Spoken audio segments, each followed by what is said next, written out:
కనుక శ్రీరంగం వస్తే ఈ మిస్టేక్స్ అస్సలు చేయొద్దు.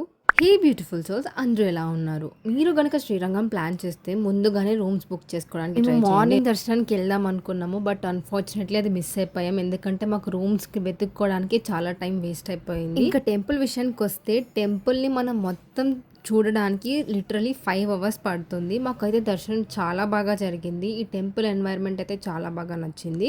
నెక్స్ట్ మేము జంబుకేశ్వర టెంపుల్కి వెళ్ళాము. ఈ టెంపుల్ రంగనాథ స్వామి టెంపుల్కి జస్ట్ 3.5 కిలోమీటర్స్ ఎవేలో ఉంటుంది. మేము అక్కడ నుంచి ఆటో మాట్లాడు. టెంపుల్ స్పెషాలిటీ ఏంటంటే పంచభూతలింగంలో ఇది ఒక టెంపుల్ అనమాట.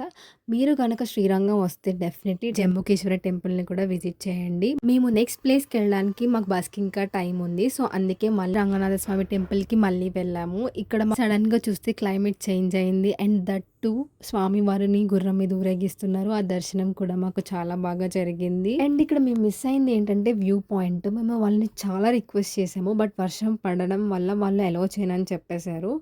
డే 2 ఏమేమి టెంపుల్స్ విజిట్ చేసామో తెలియాలి అంటే ప్లీజ్ టు సబ్స్క్రైబ్.